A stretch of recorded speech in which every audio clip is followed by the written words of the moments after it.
বিয়ের ৫ বছর পরেও আমার বাচ্চা হচ্ছিল না।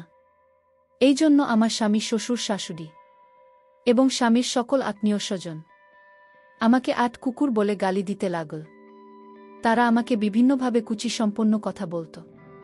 এক পর্যায়ে আমার স্বামী আমাকে বলে দিলেই যে এবার যদি বাচ্চা না হয় তাহলে সে আমাকে রাখবে না, তালাক দিয়ে দেবে। তারপর বিষয়টা আমি আমার বাবার কাছে খুলে বলি, আর বাবা আমার মুখ থেকে এসব কথা শুনে একদিন রাতে বাচ্চা হওয়ার জন্য আমার সাথে যা করেছিল তা শুনলে বন্ধুরা তোমাদের মাথা ঘুরে যাবে। তাহলে চলুন বন্ধুরা গল্পটি শুরু করি। গল্পটি শুরু করার আগে বন্ধুরা তোমাদের নিকট আমার বিশেষ অনুরোধ, দয়া করে তোমরা আমার চ্যানেলটি সাবস্ক্রাইব করে আমাকে সাপোর্ট করবে। হ্যালো বন্ধুরা, আমি তোমা। বর্তমানে আমি প্রবাসে আছি। আমি বিদেশে একটি গার্মেন্টসে চাকরি করি। আমার জীবনে বন্ধুরা একটা ট্র্যাজেডি আছে, একটা হৃদয় বিদারক ঘটনা আছে। ঘটনাটি শুনলে হয়তো তোমার চোখের পানি ধরে রাখতে পারবে না। ঘটনাটি তখনকার সময়ে বন্ধুরা যখন আমার বয়স 14 কি 15 হবে। আমি বাংলাদেশের একজন মেয়ে। আমি আমার পরিবারের সাথে বড় হয়েছি, কিন্তু আমার বয়স যখন 8 কিংবা 9 হবে তখন আমার মা মারা যায়। আমি পরিবারে শুধু একমাত্র মেয়ে ছিলাম, আর আমার এক ভাই ছিল। সেও খুব একটা ভাল ছিল না। সে নোয়াখালীর একজন মেয়েকে বিয়ে করে শ্বশুরবাড়িতে থাকে। মোট কথা আমার ভাই আমাদের পরিবারের কোনো খোঁজখবর নিত না, আর আমাদের পারিবারিক অবস্থা খুব একটা ভাল ছিল না। আমার মা মারা যাওয়ার পর আমার বাবা আর অন্য কোথাও বিয়ে করে নাই। এভাবে কষ্ট করে চলতে লাগল আমার জীবন। তারপরও আমরা খুব ভালোই ছিলাম, খুব খুশি ছিলাম। আমার বাবা সারাদিন কাজ করে যা পাইত তাতে আমাদের খুব ভালো করে চলে যেত।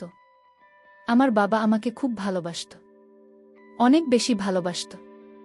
আর এভাবেই আমাদের জীবন, মোট কথা আমার জীবন চলতে লাগল। খুব একটা প্রাতিষ্ঠানিক পড়ালেখা করতে পারি নাই আমি। 8ম শ্রেণী পর্যন্ত পড়ালেখা করেছিলাম। তারপর আমার বাবা আমাকে সিদ্ধান্ত নিল, আমার যখন 14 থেকে 15 বয়স তখন সিদ্ধান্ত নিল আমার বাবা আমাকে বিয়ে দিয়ে দেবে। আমি আর আমার বাবার কথা অমান্য করতে পারলাম না, কারণ আমার বাবা মধ্যবয়স্ক, আর তাছাড়া ও বাবা কাম কাজও খুব একটা বেশি করতে পারে না। বাবার উপর বোঝা হয়ে আর কতদিন থাকব, তাই সিদ্ধান্ত নিলাম এবং বিয়েতে রাজি হয়ে গেলাম। আর এদিকে আমার বাবা আমার জন্য পাত্র দেখা শুরু করল। পাত্র দেখতে দেখতে হঠাৎ একদিন আমার বাবা একটি ভালো পাত্রের সন্ধান পেল। কিন্তু পাত্র ছিল বেকার, সে কিছু করত না। কিন্তু পাত্রীর বাবা মায়ের পারিবারিক অবস্থা ভালো ছিল, খুব বংশী পরিবারের লোক ছিল। সবকিছু ভেবেই আমার বাবা এখানে আমাকে বিয়ে দিতে সম্মতি হল। আমিও সেখানেই গিয়ে বসতে রাজি হয়ে গেলাম। তারপর আমার বাবা আমাকে ধুমধাম করে বিয়ে দিল। বিয়ে দেওয়ার পর বিয়ের প্রথম রাতে যখন আমার স্বামী আমার কাছে আসলো, তখন আমার কাছে কেমন জানি মনে হলো নেশা করে, নেশাকর ভাব। আমি হয়তো তাকে খুব একটা বেশি বুঝতে পারি নাই। প্রথম প্রথম তো ভাবছি হয়তো এরকম হতে পারে, কিন্তু যখন সপ্তাহখানেক গেল তখন দেখলাম আরও বেশি সমস্যা। আমি বুঝতে পারছি না সে কেন আমার কাছে এরকম করে। যাই হোক, অবশেষে আমি তাকে মানিয়ে নিতে পেরেছিলাম এবং বুঝতে পারছিলাম যে তার এটা প্রথম বিদায় আমাকে দেখে সংকোচ বোধ করছিল। কিন্তু আমি বেশ কিছুদিন দেখার পরেও আমি আমার স্বামীর কাছ থেকে কাঙ্ক্ষিত মনের কোনো কিছুই পাইনি। অর্থাৎ একটা স্ত্রী একটা স্বামীর কাছ থেকে যা আশা করে তার কোনো কিছুই আমি পাইনি। সে 2 থেকে 3 মিনিটে আমার উপর অবস্থান করতে পারে না। তারপরও আমাকে ধৈর্য ধরে থাকতে হয়েছে, কারণ আমি গরিব ঘরের মেয়ে। আমি যদি বাবার কাছে আবার চলে যাই তাহলে তো বাবা আমাকে কখনো কোনোদিন বিয়ে দিতে পারবে না মনে হয়। খুব কষ্ট করে আমাকে চলতে হয়েছিল। কি বল বন্ধুরা, বিবাহিত জীবনের পর স্বামীর কাছ থেকে যদি কোনো স্ত্রী তার আশানুরূপ কোনো জিনিস না পায়, যে না পায়, সে কেবল বুঝে তার বেদনা। আমার খুব কষ্টে দিন যাচ্ছিল। এভাবে চলতে চলতেই আমার বিয়ের প্রায় 5টি বছর পেরিয়ে গেল। আজ পর্যন্ত আমি কোনো সন্তানের মুখ দেখতে পারলাম না। সকলের কাছে আমি একটা আপনারই হয়ে গেলাম। সবাই আমাকে আটকে বলে গালি দেয়। আমি তখন হিংসায় চলে গেলাম। কাউকে বোঝাতে পারলাম না যে সমস্যাটা আমার না শামিল। এমতাবস্থায় আমার স্বামীও আমার শ্বশুর শাশুড়ির দিকে তালে তাল দিতে লাগল। আমার স্বামীও আমার প্রতি নেগেটিভ হতে লাগল। সে ভাবল হয়তো আমার সমস্যা। আমার স্বামীর সব কিছু জেনেও না জানার ভান করছে। আমার স্বামী তো খুব ভালো করেই জানত সমস্যা টাকার। তারপরও সেই দোষ আমার উপর চাপিয়ে দেওয়ার চেষ্টা করতে লাগল। ভীষণ বিপদে পড়ে গেলাম আমি। কি করব তখন বুঝতে পারছিলাম না। মন চাইছে এই মুহূর্তে পৃথিবীর সবচেয়ে বড় অন্যায়টাই আমি করে ফেলি, কিন্তু কিভাবে করব মাথায় কোনো কিছু ঢুকছে না। অবশেষে আমি বাবার কাছে সবকিছু খুলে বলতে বাধ্য হলাম। বাবা আমার সব কিছু শুনে কিছুক্ষণ চুপ করে রইল। চুপ করে থাকার পর বাবা মাকে সান্ত্বনা দেওয়ার চেষ্টা করল যতটুকু পারে। তারপর বাবা মাকে বলল, মা, তো মা, তুই কোনো চিন্তা করিস না, একটা না একটা ব্যবস্থা হবে। আমি একটা না একটা ব্যবস্থা করবই। তোকে নিয়ে আমি ডাক্তারের কাছে যাব, অনেক বড় ডাক্তারের কাছে যাব, কিন্তু তারপরও আমি সর্বশেষ চেষ্টা করে দেব। তারপর বাবা আমাকে বলল, মায়ের সন্তান তো আল্লাহ পাকের দান। আল্লাহ যাকে যখন মন চায় তাকে সন্তান দেয়, আবার যখন মন চায় তখন তার কাছ থেকে সন্তান কেড়ে নেয়। আর এই দোষ কোনো মানুষের উপর চাপিয়ে দেওয়া উচিত না। আমার স্বামীর সাথে আমার সব কিছু ঠিকঠাকভাবে চলছিল, কিন্তু আমার কোনো সন্তান হচ্ছিল না। যদিও সে ক্ষেত্রে আমার কোনো দোষ নেই, তারপরও আমাকে দোষারোপ করা হচ্ছিল, যার কারণে আমার সংসারটা প্রায় ভেঙে ভেঙে যাচ্ছিল। এমন অবস্থায় আমি কি করব আমি কিছুই বুঝতে পারছিলাম না। শুধু ভেবে ভেবে চিন্তা করছিলাম।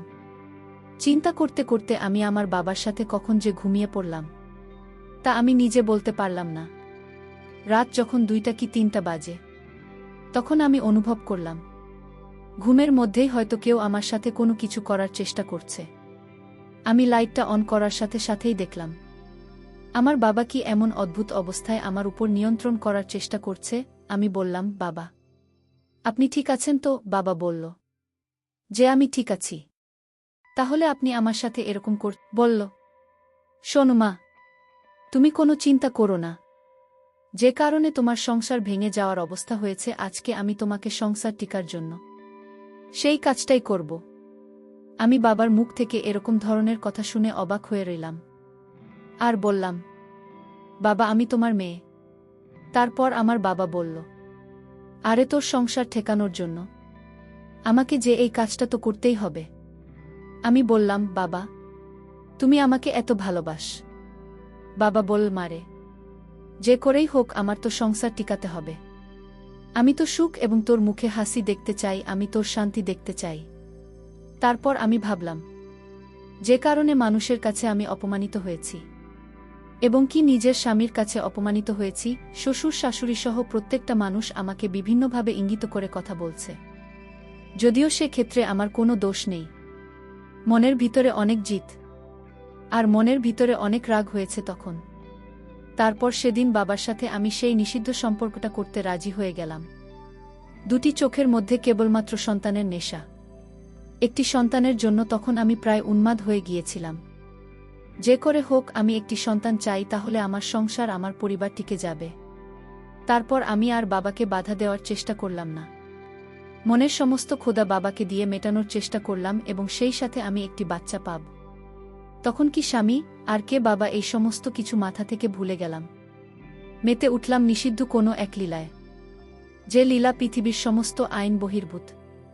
প্রথম যখন বাবা আমার সাথে প্রস্তুত নিচ্ছিলেন, তখন আমার মনে হল আমার জীবনে প্রথম আমি কোনো এক নিষিদ্ধ লীলায় যাচ্ছি। কিন্তু আমি যখন প্রথম বাবার এমন প্রস্তুত অবস্থায় বাবার দিকে তাকালাম, তখন যা দেখতে পেলাম তা দেখে তো আমার দম বন্ধ হয়ে যাওয়ার মতো অবস্থা হল। আর মনে মনে ভাবলাম, এটা দেখতে যে ভয়ঙ্কর, ওটা দিয়ে কাজ করলে না জানি আমার কি অবস্থা হয়। তারপরেও ভাবলাম না, আমার সন্তান প্রয়োজন। যদিও আমার বাবার বয়স প্রায় 50-এর মধ্যে, তারপরেও যে এত স্ট্রং আর এত শক্তিশালী তা আমার নিজের চোখকে বিশ্বাস করাতে পারেন। মনে মনে ভাবলাম, বাবা এতদিন কিভাবে একা একা রইল। এত পাওয়ার থাকার পরেও বাবা কোনো বিয়ে করে নাই। আজকে আমি আমার বিবাহিত জীবনে 5 বছরে যা পাই না, তা আমি আমার বাবার কাছ থেকে উসুল করব। তখন কি স্বামী আর কে বাবা, মাথার মধ্যেই সব কিছু নেই। যাই হোক, বাবা যখন আমার উপর পরিপূর্ণ নিয়ন্ত্রণ নিল, আমার কাছে মনে হলো যেন বিদেশিদের মতো অবস্থা। সেই দিন বাবা মাকে যে সুখ দিয়েছিল তা আমি আমার বিবাহিত 5 বছর জীবনেও পাই নাই। অকর্মা দেবীর কাছে বাবা আমাকে বিয়ে দিয়েছে। বাবার আদর পেয়ে আমার কাছে প্রথম দিনেই মনে হলো যেন আমার কাজ হয়ে যাবে। এইভাবে বাবার সাথে আমার 10 দিন হয়েছিল। তারপর আমি আমার স্বামীর বাড়ি চলে গেলাম। তারপর আমার স্বামীর সাথে বেশ কিছুদিন হয়েছিল। এইভাবে 2 মাস যাওয়ার পর আমার কাছে মনে হলো আমি সন্তান সম্ভবা। যখন আমি সন্তান সম্ভবা হই তখন আমার স্বামী যেখানে খুশি হওয়ার কথা সেখানে আমার সন্তান নিয়ে বিভিন্ন এলোপাতারি কথা বলছে এটা নাকি তার সন্তান না। আমি বললাম, আপনি আমার স্বামী, আপনি এসব কি বলছেন? তখন আমার স্বামী বলল, আমি জানি আমার যে পাওয়ার আমি কখনো বাবা হতে পারব। সত্যি করে বল, এটা কার সন্তান? কি বল? বন্ধুরা, তার মুখ থেকে এমন কথা শুনে মাথায় আগুন ধরে গেল। হয়ে গেল তার সাথে আমার তুমুল ঝগড়া। তার মতো একটা অপদার্থ সাথে জীবন কাটানোর চাইতে আমার বড় ভাবাই ভালো, যে নাকি পড়াশ পেরিয়ে যাওয়ার পরেও এখনো পুরো ফিট। তারপর 10 মাস পর আমার কুল উজাড় করে একটি পুত্র সন্তান হল। আমি আমার পুত্র সন্তানকে পেয়ে অনেক খুশি, কারণ আমি আমার ছেলের ভরসায় বাবার ঘরে সারা জীবন কাটিয়ে দিতে পারব। বন্ধুরা, এই ঘটনার পর থেকে আমি আমার স্বামীকে তালাক দিয়ে চলে এসেছি। যে নাকি কিছুই পারে না, আবার আমাকে কথায় কথায় সন্দেহ করে। যেখানে সন্তান না হওয়ার জন্য সে দায়ী, সেখানে বারবার আমাকে দায়ী করছে, আমাকে দোষারোপ করছে, আমাকে হেনস্থা করছে। তারপর থেকে বন্ধুরা একবারে চলে আসলাম বাবার কাছে। এখন বাবাই আমার সব। বাবা আর আমি এবং আমার সন্তান নিয়ে খুব সুখেই ছিলাম। আমার সন্তানের বয়স যখন 6, তখন সন্তানের ভবিষ্যতের কথা চিন্তা করে নিজের পায়ে দাঁড়িয়ে একটা কিছু করব ভাবছিলাম। এই চিন্তায় আমি গ্রামের বাড়ি থেকে ঢাকায় চলে আসলাম। ঢাকায় এসে একটা গার্মেন্টসে চাকরি নিলাম এবং গার্মেন্টসে চাকরি নেওয়ার পর বছর খানেক পরে গার্মেন্টসের চাকরির মাধ্যমে বিদেশ যাওয়ার সুযোগ পেলাম। বন্ধুরা, এখন আমি খুব সুখে আছি, বিদেশে চাকরি করছি, ভালো চলছি। আমার কোনো কিছুর এখন অভাব নেই। অভাব শুধু ভিন্ন কিছুর, যা কোনোদিন পূর্ণিয়া নয়। জীবনের সমস্ত স্বপ্নগুলো একেবারে ভেঙে চুরমার হয়ে যায় একটি মাত্র ভুলের কারণে।